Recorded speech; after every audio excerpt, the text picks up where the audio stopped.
में हूँ। ओम मणिपद में हूँ। ओम मणिपद में हूँ। ओम मणिपद में हूँ। ओम मणिपद में हूँ। ओम मणिपद में हूँ। ओम मणिपद में हूँ। आंखें खोलिए सभी लोग। थोड़ी शांति मिली। आपका ध्यान कहीं और जा रहा था। किसका किसका गया, हाथ उठाएं जरा।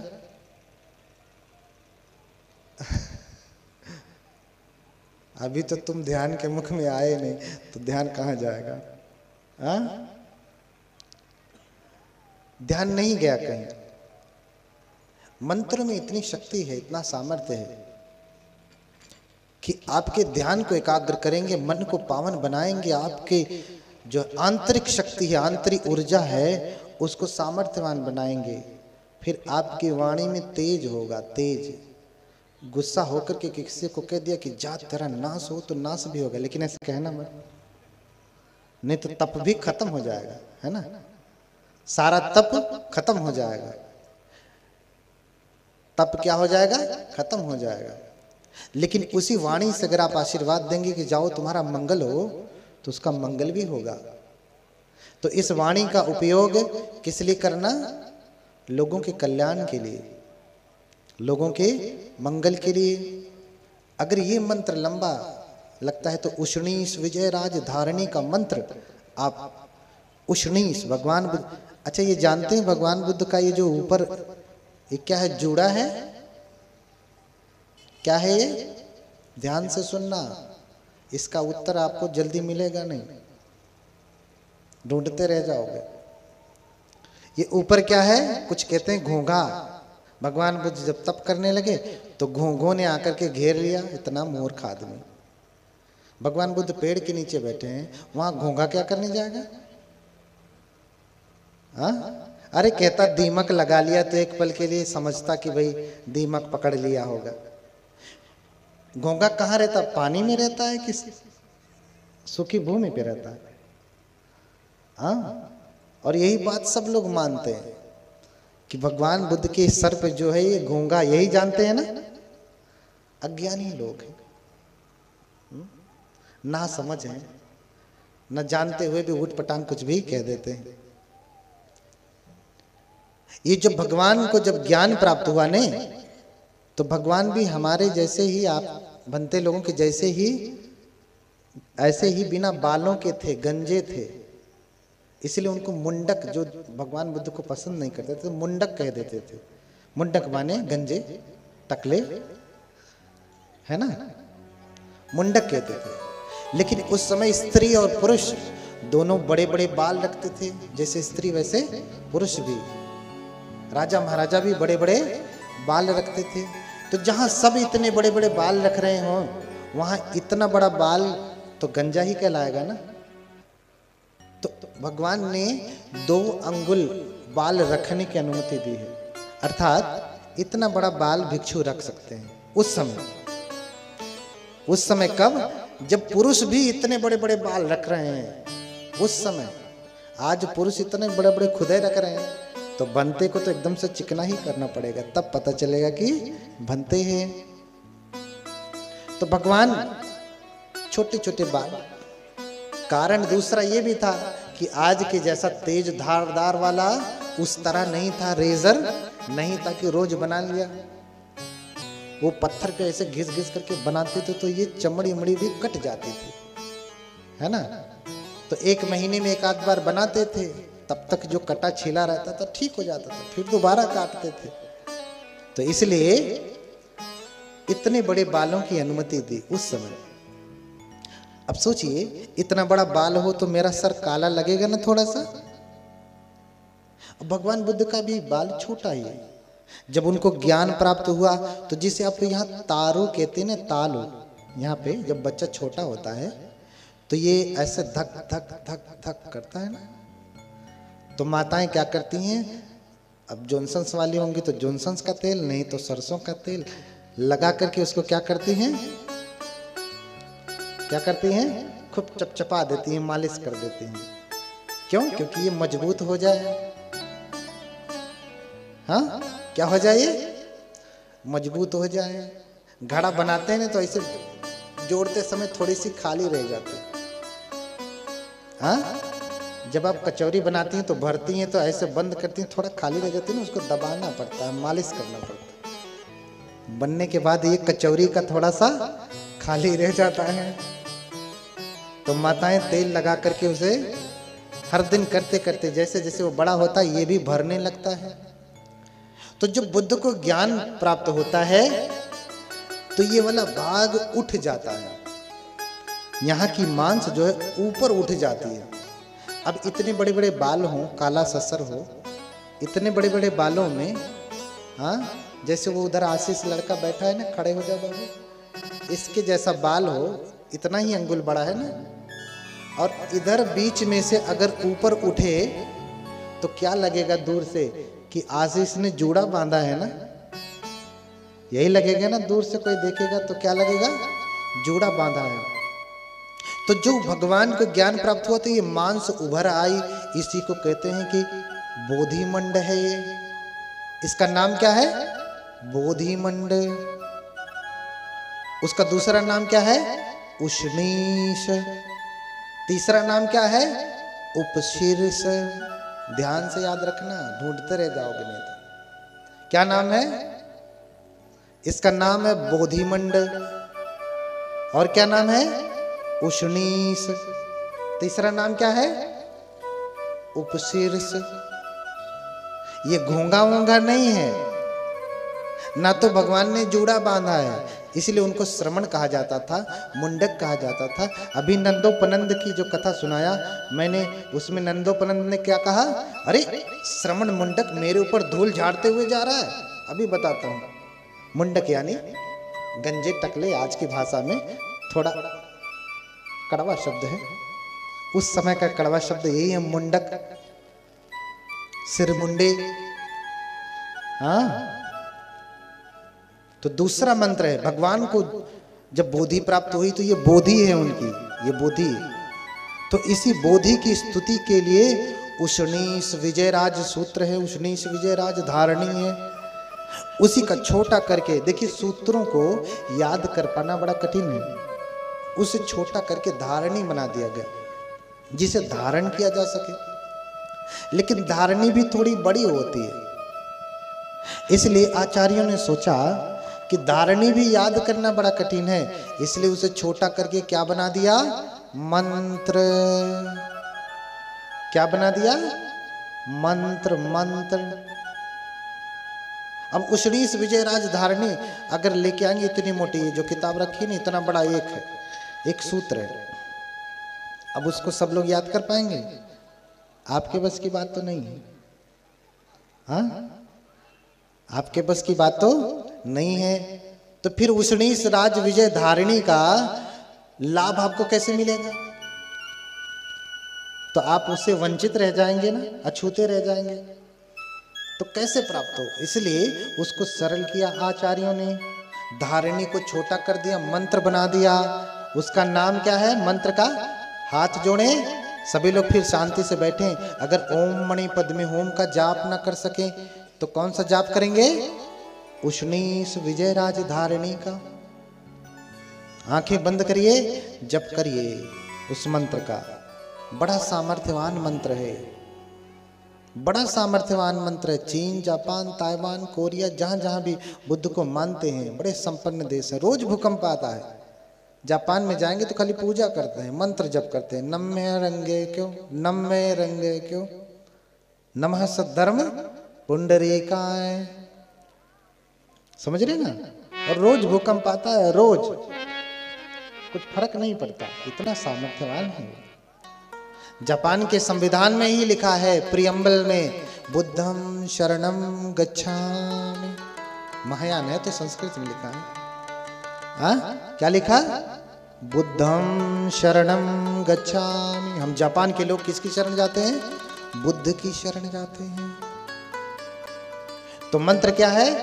आंखें बंद करिए, मैं जप करता हूं, आप भी दोहराएं मेरे पीछे पीछे। नित्यानंद दोहराएं यहीं से। आंखें बंद करिए सभी लोग, बहुत शक्तिशाली मंत्र है। हाँ, ध्यान से जो यहां जपे चाहे सुने, दोनों में लाभ है। चना बोती हैं तो क्या करती हैं? एक एक चने का नोक उसका सिर ऊपर कर करके चना बोते हैं? नहीं ना, चना छिड़क दिया है, जो औंधे मुख पड़ा वो भी जम जाएगा, जो सीधे मुख पड़ा वो भी जम जाएगा।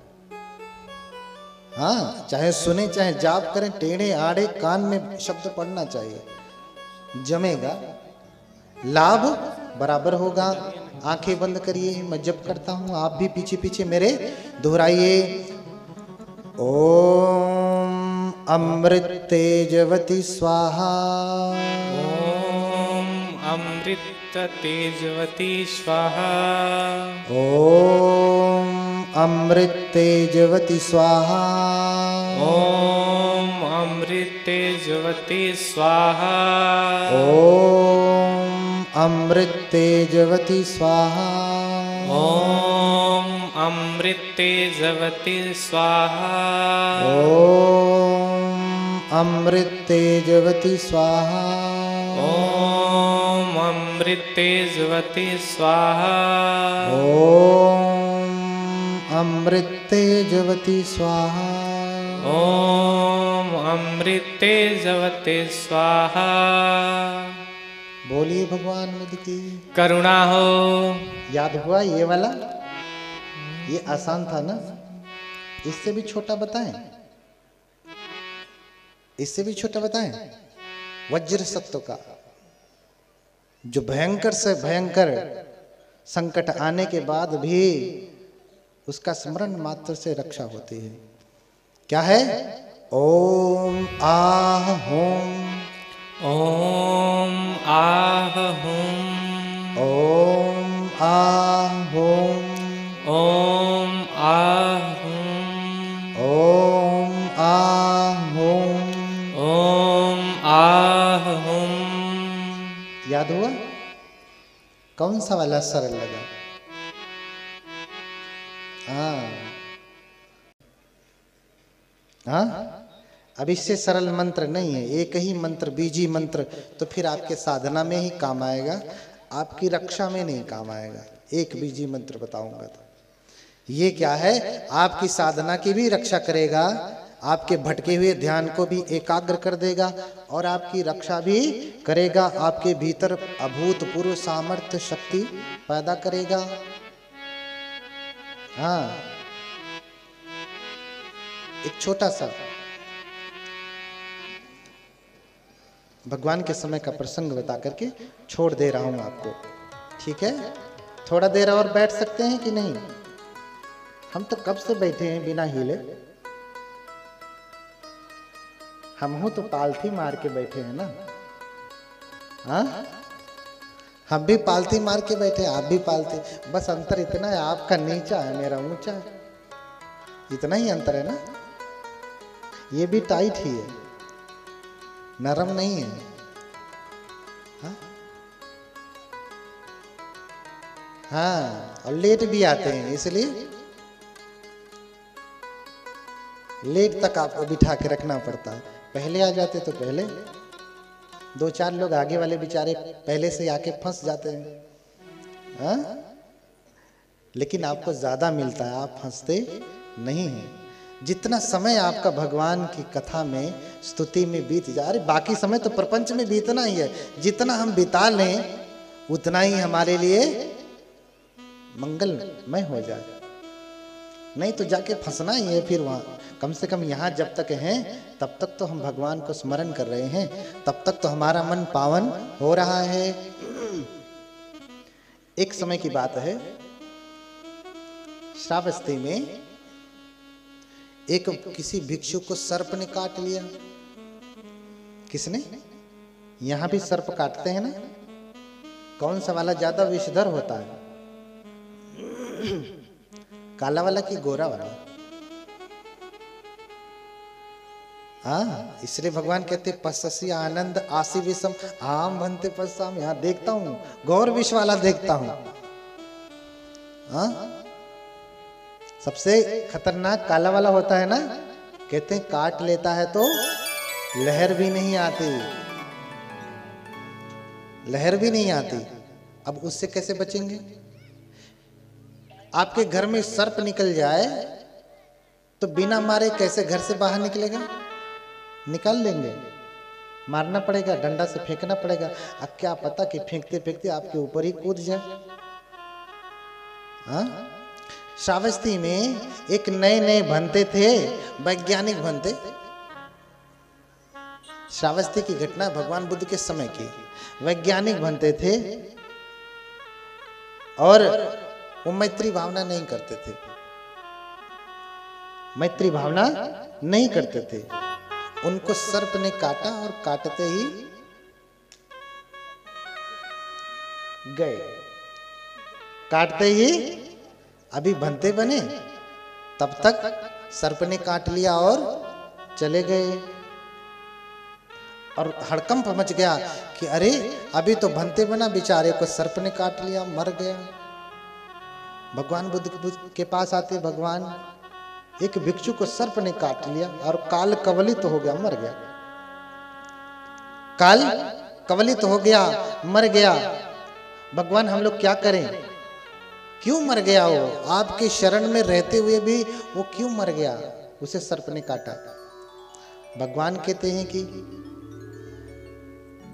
नहीं खो भिखवे सो भिक्खु चत्तारे अहिराज कुलानी मैं तेन चितेन भरी।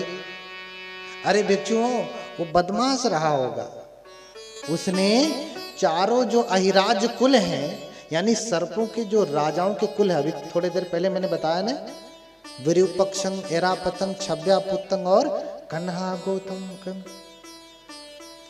हाँ, ये चार सर्पों के कुल हैं, ये राजा हैं, इनकी ही मर्जी चलती है।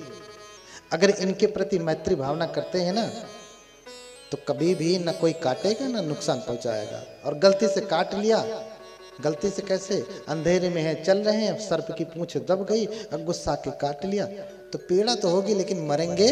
अब काटा है, खून निकला है, थोड़ा कटा पिटा तो दर्द तो होगा ही, लेकिन मरेंगे नहीं। लेकिन अगर हर दिन का पाठ करते हैं तो दबेगा भी नहीं। वो पहले ही, आदमी तो उससे ज्यादा खतरनाक है, आदमी से ज्यादा जहरीला और कोई है कोई? कोई नहीं। इसके भीतर इतना जहर भरा पड़ा है, ये जिसको न काट ले, अरे वो तो दांत से काटता है तो आदमी मर जाता है, ये तो बात से काट ले तो आदमी आत्महत्या कर लेता है, मर जाता है। इतना खतरनाक है। सोचो दांत से काटेगा तो क्या होगा? इस जीव से तो सभी जीव डरते हैं। तो नहीं सो भिक्खवे चत्तारी अहिराज कुलानी में तेन चितेन भरी। वो चार राजकुलों से मैत्री नहीं करता रहा होगा। जैसे जब भिक्षु होते हैं, हर दिन जब हम पूजा करते हैं तो सभी के प्रति मंगल मैत्री करते हैं कि सभी का मंगल हो। इसलिए आपने कभी देखा किसी भंते को बैल दौड़ा करके मार दिया हो? आपने अन्यों को बहुत देखा होगा, लेके जा रहे हैं पहिने और दौड़ा लिया उन्हीं का। लेकिन भंते को कभी भी, सही भंते को मैं कह रहा हूं, भंते की व्याख्या मैंने की। हमारे गुरुदेव जी परम पूज्य डॉक्टर भिक्खु स्वरूपानंद, जो ऐसे थे, आपने देखा ना पहले दिन। हाँ, तो वो एक बार वर्धा में गए कॉन्फ्रेंस में। उन्होंने बोला कि जो बनते भगवान के विनय के अनुसार ठीक ठाक से चीवर पहन करके रहते हैं, उसे कभी कोई नुकसान नहीं पहुंचाता। जो सील नियम का पालन करते हैं, उसे कभी भी कोई जीव हानि नहीं पहुंचाते। उसे कुत्ते नहीं दौड़ाते, उसे बैल नहीं मारते, उनकी हमेशा रक्षा होती है। हमारे गुरुदेव जी परम पूज्य डॉक्टर भिक्खु स्वरूपानंद, जो ऐसे थे, आपने देखा ना पहले दिन। हाँ, तो वो एक बार वर्धा में गए कॉन्फ्रेंस में, उन्होंने बोला कि जो बनते भगवान के विनय के अनुसार ठीक ठाक से चीवर पहन करके रहते हैं, उससे कभी कोई नुकसान नहीं पहुंचाता। जो सील नियम का पालन करते हैं उससे कभी भी कोई जीव हानि नहीं पहुंचाते, उससे कुत्ते नहीं दौड़ाते, उससे बैल नहीं मारते, उनकी हमेशा रक्षा होती है। लेकिन जो चीवर पहने नहीं, लपेटे आड़े टेढ़े इतना बड़ा सा झोला लेकर के लादे हुए दौड़ रहे हैं, कह रहे ऐसे लोगों को बैल दौड़ा के मारता ही है। हमारे गुरुदेव अभी प्रवचन कर ही रहे थे, करके निकले, एक ऐसे थे चीवर लपेटे, पहने नहीं थे, लपेटे थे, अंतर्वास दिख रहा है, पैर फैला रहे हैं तो आधी टांग यहाँ तक दिख जा रही है। बहुत सारे बनते हैं, बैठते हैं तो आधा हीरी कोपीन पूरी दुकानदारी दिखने लगती। ये बनते, ये कोई बनते? हाँ, भगवान बुद्ध इतना नियम बनाते हैं कि किसी के यहाँ जा रहे हैं तो सुपटी छन्नवंत घरे गमी सामिति सिक्का, मेरा कोई अंग दिख रहा है, इतना हाथ दिख रहा है, इतना मुख दिख रहा है, और कुछ दिखेगा नहीं। देखो हमारे छोटे बनते वाले में सबका पूरा ढका है। भगवान कहते कि अच्छी प्रकार से आच्छादित होकर के कहीं जाना है, सुपटी छन्नो अंत घरे निषिदित सामिति सिक्खा करनी, अच्छी प्रकार से सुसज्जित होकर के ढक करके मैं बैठूंगा भी, ये नहीं कि बैठा हूं और हीरी कोपिन दिख रहा है। हाँ, ढक करके बैठूंगा। हाँ, परिमंडलं निवेश सामिति सिक्खा करनी, परिमंडलं पाई रूपी सामिति सिक्खा करनी, सुपटी छन्नो अंत घरे गमी सामिति सिक्खा करनिया, सुपटी छन्नो अंत घरे निषिदित सामिति सिक्खा करनिया, और ओखित चक्षुवंत घरे गमी सामिति सिक्खा करनिया, ओखित चक्षु अंत घरे निषिदित सामिति सिक्खा करनिया। जो है ध्यान देते हुए आंखें खुली रख करके चक्कर बकर ना देखते हुए मैं चलूंगा, संयम से चलूंगा और संयम से बैठूंगा। ये नहीं कि घर में बैठ गया, अच्छा हाँ टीवी लगी है, उपासक जी आपने टीवी लगवाया है, हाँ कौन कौन सा चैनल पकड़ता है, वो तस्वीर कहाँ से लाए हैं, वो कौन से हीरो की तस्वीर लगाए, ऐसा करके नहीं बैठूंगा। हाँ, न कायप चालकं अंत घरे गमी सामिति सिक्खा, ऐसे शरीर भांजते हुए घर में नहीं जाऊंगा। कुछ लोग होते हैं डांस करते हुए चलते हैं, जब चलते हैं तो उनके चलने में भी संयम नहीं होता, कूदते हुए। हाँ, न शीसप चालकं अंत घरे गमी सामिति सिक्खा करनी, सिर को भी, अब जिसका सिर कांप ही रहा है तो क्या करें। जानते हैं सिर क्यों कांपता है? थोड़ा सा कड़वा है, बोलिए भगवान बुद्ध की। क्यों कांपता है? अभी और चाहिए, और अभी तृष्णा से मुक्ति नहीं, अभी और चाहिए, मुक्ति नहीं। हाँ, तो नसीसप चालकंगंत घरे गमी, सर को भी हिलाते हुए नहीं जाऊंगा। बड़े संयम से चलना है, बड़े संयम से उठना है, बड़े संयम से बैठना है। चीवर को बहुत ही सुव्यवस्थित तरीके से पहनना है कि शरीर का कोई अंग न दिखे। चीवर शरीर को ढकने के लिए, अंग प्रदर्शन के लिए नहीं है। हाँ, अब आपकी बात अलग है, आप अंग प्रदर्शन के लिए कपड़े पहनते हैं। भिक्षु संघ जो है उस शरीर को ढकने के लिए, आप आधा पहने पूरा पहने, ये आपका अपना, लेकिन भिक्षु शरीर को ढकने के लिए पहनता है। हाँ, पटि संख्या योनिसो चीवरंग पटि सेवामी, यावदेव शीतस्य पटि घाताय उन्नस्य पटि घाताय डंसम कसव तातप श्रीन सप पटि।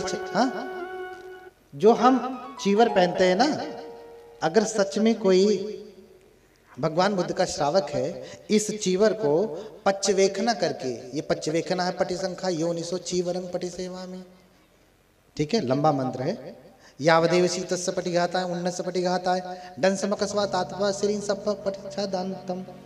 जो हम चीवर पहनते हैं, इस मंत्र को हम पढ़ लें, हर दिन इसकी पच्चवेखना करें पहनते समय, कि मैं अच्छी प्रकार से जान करके ये चीवर पहन रहा हूं, धारण कर रहा हूं।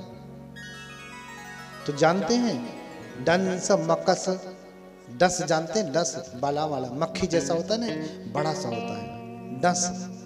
मकस माने मच्छर, हाँ, तात ततैया जानते हैं, बर्रे हो जो पीली पीली होती है, मधुमक्खी, मधुमक्खी जानते हैं ना, और एक पीली वाली होती है, काट लेती है तो,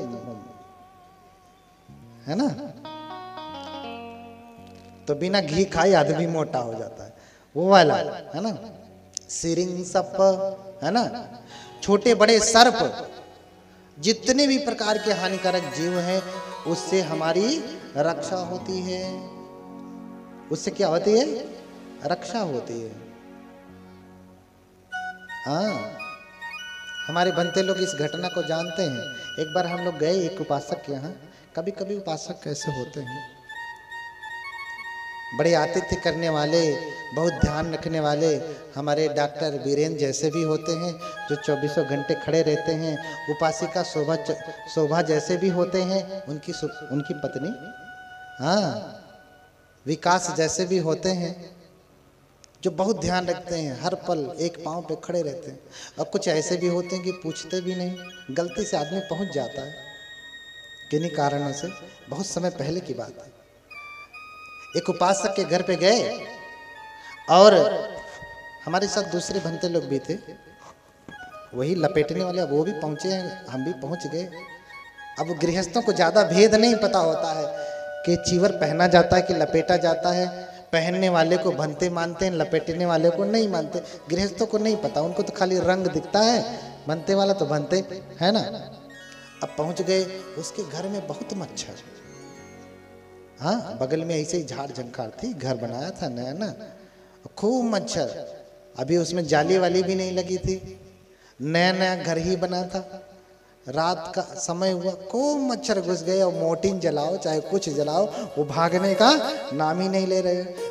हमारे कोई बनते उधर बैठा है, कोई उधर बैठा है, कोई ओढ़ करके इतना खोल करके उधर बैठा है, कोई सो नहीं रहा।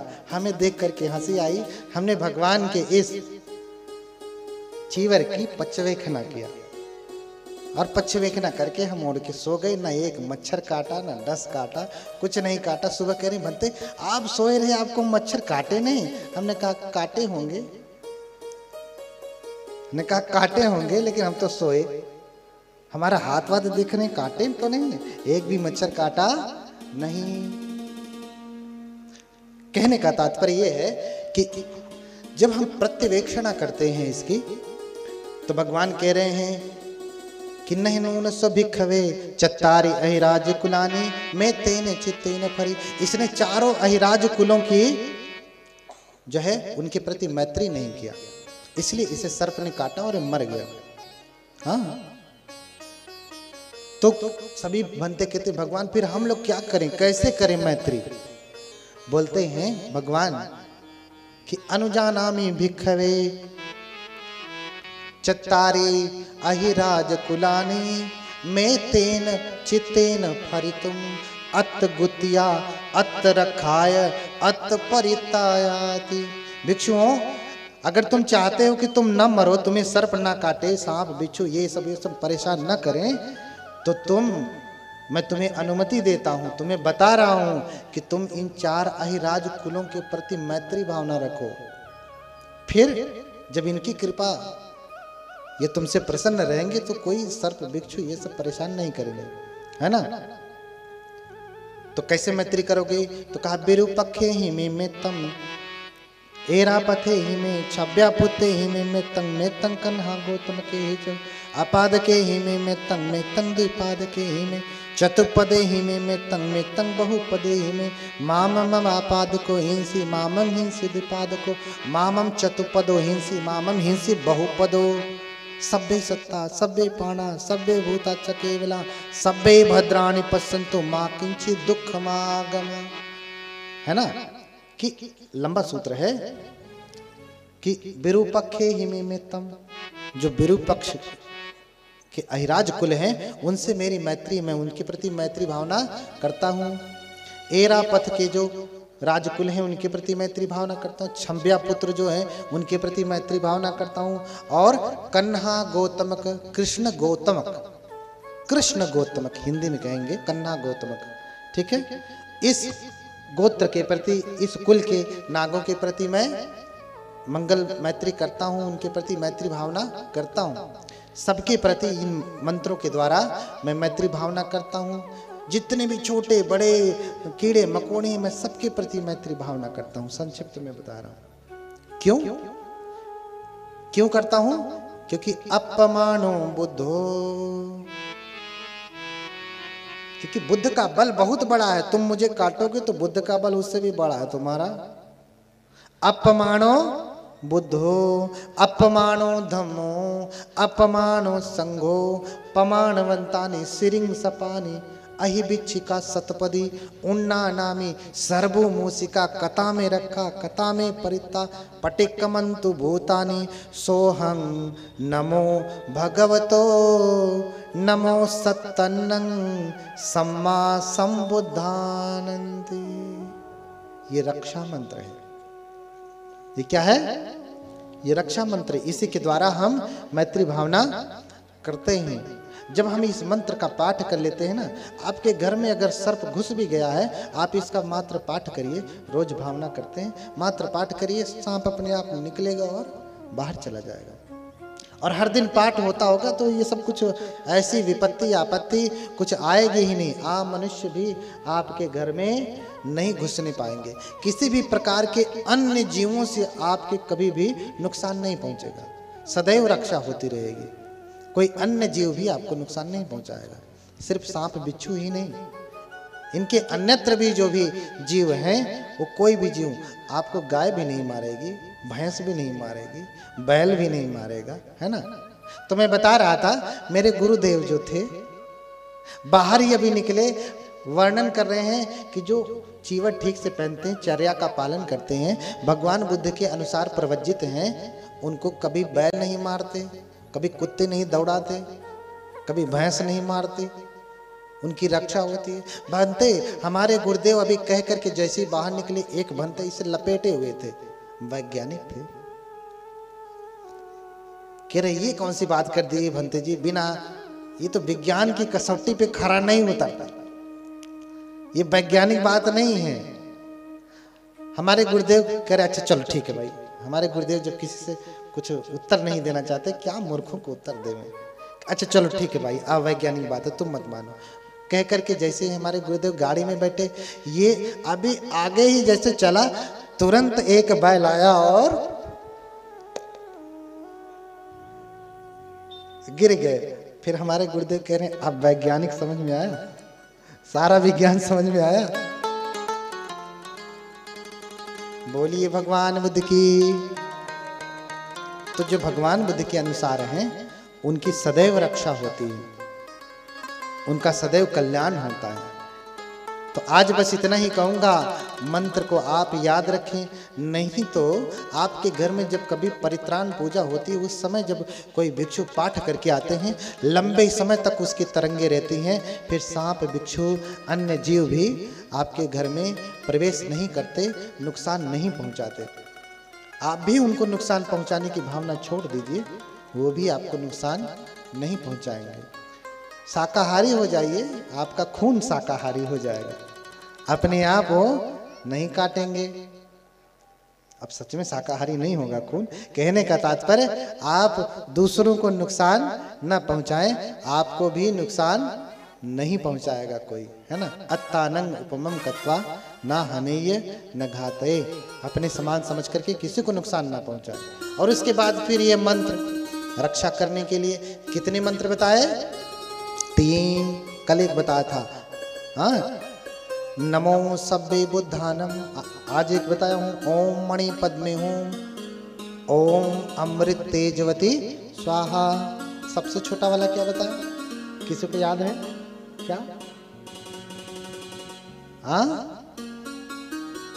ओम आ होम। हाँ, तो इन्हीं सब बातों के साथ जो है आज यहीं पे रोकता हूँ। कल आगे की चर्चा करूँगा कि और विस्तृत बातें क्या हैं, कैसे आप भगवान को स्थापित करेंगे और क्या करेंगे, क्या पाठ करेंगे हर दिन में कि आपकी सदैव उन्नति होती रहे, बिन मांगे सब कुछ मिल जाए, मांगने की नौबत ही ना है। वो कहते हैं बिन मांगे मोती मिले, अरु मांगे मिले ही ना भीख, हाँ है ना, बिन मांगे मोती मिले और मांगी मिले ही ना भीख। हाँ, कल विशाखा की कथा भी चलेगी और उस कथा में मैं बताऊंगा कि कोई स्त्री सुंदर कैसे होती है, किसी के बाल लंबे क्यों होते हैं, किसी के बाल झड़ते क्यों नहीं, किसी के नाखून गुलाबी और लंबे कैसे होते हैं। आप लाख चाहे नहीं होगा लंबा, जिसका है सो है ना। किसकी भौहें, किसकी बरौनी जो आई लैशेस हैं, ये किसकी भौहें टेढ़ी टेढ़ी होती, जानते हैं चाइनीज लोगों की भौहें टेढ़ी नहीं होती, तो अपना तमाम मशीनरी लगा के उसको टेढ़ा करते हैं। हाँ, कल बताऊंगा किसके कान आकृति में होते हैं, किसके नाक पे कीर पड़ी होती है, ये सब सुंदरता कैसे प्राप्त होती है। किसकी आंख मृगनयनी होते हैं, कैसे होते हैं, क्या करने से होते हैं। हाँ, किसको सुख प्राप्त होता है, किसको बल प्राप्त होता है, किसको सौंदर्य प्राप्त होता है, इन सब की चर्चा मैं कल करूंगा। जिसको नहीं प्राप्त है उसको कैसे प्राप्त होगा, जिन्हें प्राप्त हुआ है उसकी वृद्धि कैसे होगी, ये सारी की चर्चा कल मैं करूंगा। तो एक बार हाथ उठा करके फिर से बोल दें भगवान बुद्ध की। हाँ, भगवान बुद्ध की। सोचिए कि आप लड़ रहे हैं पुरुषों के साथ और आप सोचिए इनके साथ लड़ रहे हैं, कितने जोर से आप इनको लड़ाई करेंगे बताइए। खूब जोरों से समझिए कि आप लड़ाई कर रहे हैं, तो फिर कितना जोरों से चिल्लाएंगे, जोरों से बोलिए भगवान बुद्ध की, भगवान बुद्ध की, भगवान बुद्ध की।